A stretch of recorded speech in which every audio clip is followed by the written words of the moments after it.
Nasty day. Yesterday was like 60 something degrees, and now I've been researching the Triumph Tiger. If you guys have a Triumph Tiger and you're watching the channel, message me. I have questions. I'd like to hear your input. I don't know much about the 1930s Tigers. I'd like to learn about those. I also would like to learn more about the Tigers I know, which are the Steamer and Girlies. I really love those two. But it seems like, I guess the styling was so unpopular that they decided to modify it. So with the Triumph Tigers, they had the 1050, and that's the start of the successful campaign of Triumph Tigers. And previously I told you guys that the 1050 is my least favorite, mainly because of the styling. I'm not keen on it, but the more I researched it, the more I realized that the 1050 is probably one of the better Tigers you can get for everyday riding. So it started out in the 1938s, I believe, with the T70 or something. Then they made the T80, T90, or basically the T70, T80, T90 represents the top speed that those bikes could do, which is a nice, interesting way of naming things, but they're all the Tigers. And it stopped during World War II when the Germans bombed the factory, and then I believe in 1956 it started again, and then eventually I believe it was like 1960s or 70s that they stopped making Triumphs. And then in 1993 they made the new Tiger, which was my favorite. It's the Tiger 900. It's an 855 fuel injected, no, it's carbureted, 855 I believe. And carbureted, I had one, and I loved just the way it looks. It looks like a Paris Dakar replica. It's the most beautiful Tiger.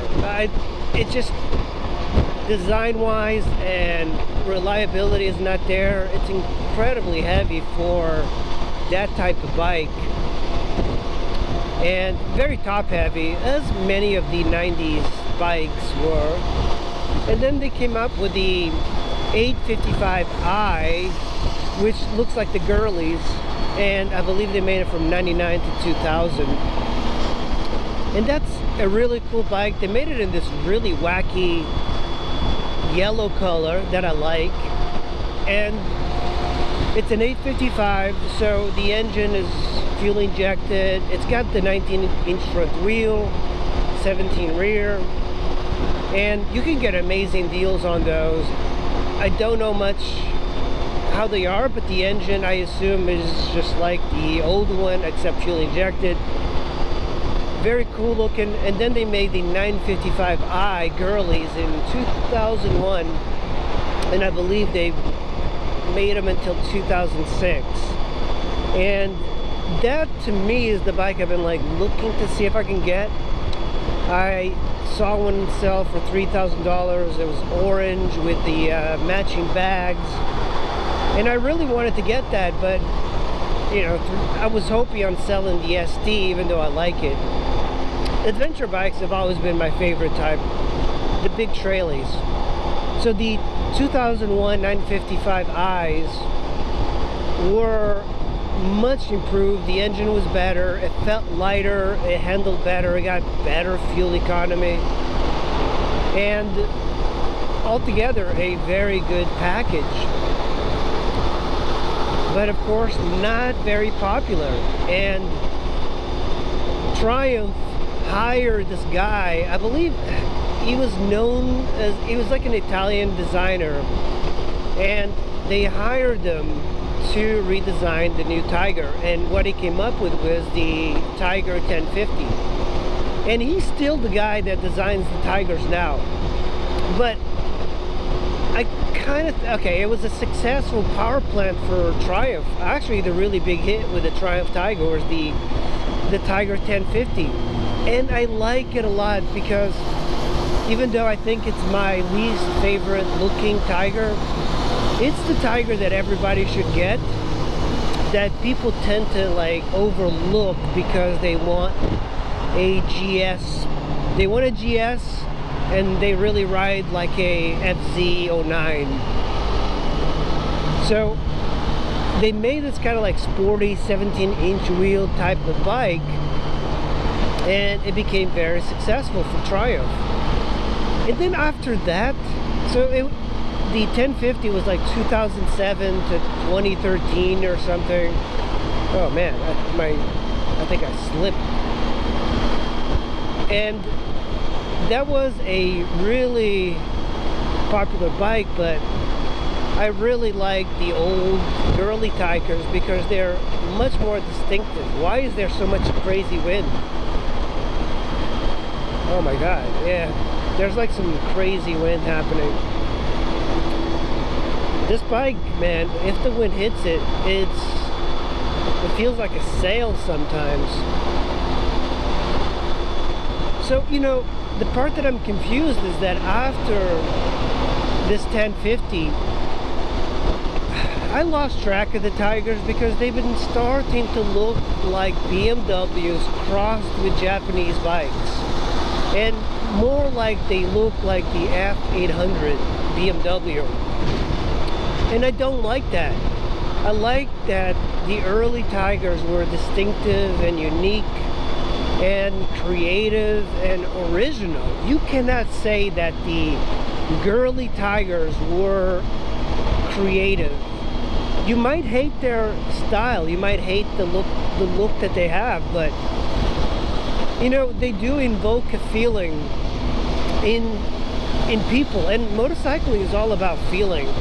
If a bike doesn't like do it for you, you know, the je ne sais quoi is not right, then people will sell them. Like, there's just a lot of this has to do with how a bike makes you feel. And I think the girlies, even though they are a love it or hate it type of look, I think that they deserve a little bit more attention. I really think they're good.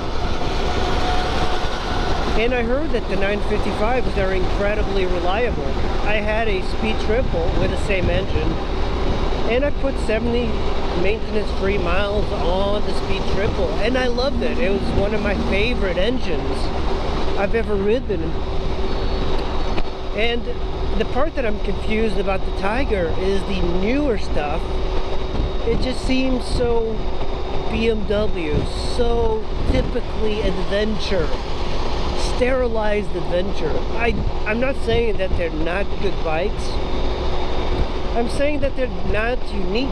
I'm saying that they're too close to the BMWs. But they're probably much better bikes. They're probably much more reliable. And most people would be happy on them rather than the old ones, maybe. But I think, to me, the real Tigers are the early stuff, the 90s and the early 2000s. I love those. I am hoping to find a 2001 roulette green. I love that color from Triumph Tiger. That's the one I want to get, and hopefully I'll find something. But that's it, guys. That's the ride for today on a disgusting rainy day here in the Washington DC area. I'll keep you guys in touch when I get a new bike. I am selling this ST1300 if you're interested in buying it. Just post up in the comments below or hit me up on motardsquid@gmail.com. And I'll see you in the next video. Thanks for watching, guys. Bye. Left lane holding everybody up. Hey, move to the right, buddy. Move to the right. Come on. I got worms.